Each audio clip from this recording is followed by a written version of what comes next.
I never expected a single sentence to change everything I believed about my marriage. That night, I thought I was just coming home a little early, maybe a half hour ahead of schedule, nothing extraordinary. Traffic had been lighter than usual, and my last meeting wrapped up sooner than I anticipated. I didn't know that the universe was about to hand me a truth I wasn't ready to face. I pulled into the driveway, and the soft glow from our living room windows welcomed me like it always did. It was a warmth I used to associate with safety, laughter, and love, and yet that warmth that night felt like it was hiding something sinister behind it. I paused for a moment outside, listening. The house was unusually quiet. No television, no music. Just the faint sound of laughter. I frowned. That laugh wasn't the familiar laughter I was used to. It was lighter, teasing, filled with a familiarity that made my stomach knot in a way I couldn't ignore. I crept closer to the window and peered in, and my world shifted in an instant. There she was, the woman I had trusted with everything, sitting on our couch with her phone, giggling, leaning just a little too close to another woman I didn't recognize at first. They were talking, whispering, and laughing in a way that felt intimate, almost secretive. My heart raced, and I had to hear what they were saying. I pressed my ear to the glass and caught a sentence that froze me completely. "I won't leave my ex just because you can't handle it." I felt my chest tighten. The words repeated in my mind, louder and louder. I had thought we had trust, that we had built something unshakable over years of marriage. I had thought we shared the kind of love that could survive anything.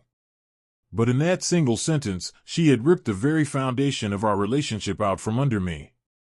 I stayed there, outside, watching them, feeling a mix of anger, disbelief, and a gut-deep sorrow I hadn't thought possible. I didn't move for what felt like hours, though it was probably only minutes. The conversation continued, and as I listened, it became painfully clear. They weren't just friends catching up. There was history there, intimacy, a connection I hadn't known about. My mind spun, trying to rationalize it, trying to make sense of it. Maybe she didn't mean what I thought she meant, maybe there was an explanation, but the doubt had already begun to gnaw at me. My trust, once solid as stone, was crumbling. I finally stepped back from the window, my hands shaking. I needed air, space, something to stop the whirlwind in my head. I sank onto the porch steps and tried to breathe, tried to remind myself that maybe I was overreacting, that perhaps I had misunderstood. But deep down, I knew I hadn't. There's a clarity that comes when you see something you wish you hadn't, hear words you weren't meant to, and it hits you like a punch to the gut. I knew in that moment that everything was about to change.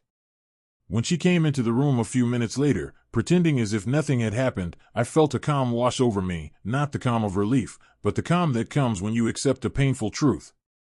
She smiled, and I could see it in her eyes, the ease, the comfort of someone who had been keeping a secret. I tried to speak, to ask her, to confront the reality I had just witnessed, but the words caught in my throat. She didn't wait. She went on with her night as if the world hadn't shifted on its axis for me 5 minutes ago. I remember sitting there, watching her move around the kitchen, making herself a cup of tea, laughing softly at something her friend said over the phone. The absurdity of the normalcy made my chest ache. How could someone continue as if nothing had happened when I knew everything had changed? I felt like I had been living in a parallel universe where nothing I had believed in truly existed. I tried to speak later that night, when the house was quiet, when I thought the conversation would be private. I asked her about it directly. "What do you mean you won't leave your ex?" I said, my voice tight but steady. I needed the truth, needed her to confront the reality. Her response was cold, measured, almost rehearsed. "You're being insecure. I'm not going to make decisions about my life based on what you feel," she said. That was it. That was the line that ended years of trust, of intimacy, of shared dreams. No apology, no hesitation, just the blunt reality of someone choosing themselves and someone else over the person they vowed to love. The days that followed were unbearable. I couldn't focus at work, couldn't sleep. My mind replayed that single sentence over and over, each repetition another layer of pain. I tried to understand, tried to reason. I remembered the small signs I had ignored, the fleeting moments when I had felt her pulling away, the secretive smiles, the unexplained messages. It all made sense now, and yet the clarity was brutal. Every memory of us, every laugh, every kiss, suddenly felt tainted. I confronted her again, trying to salvage something, to reach a shred of the woman I thought I had married.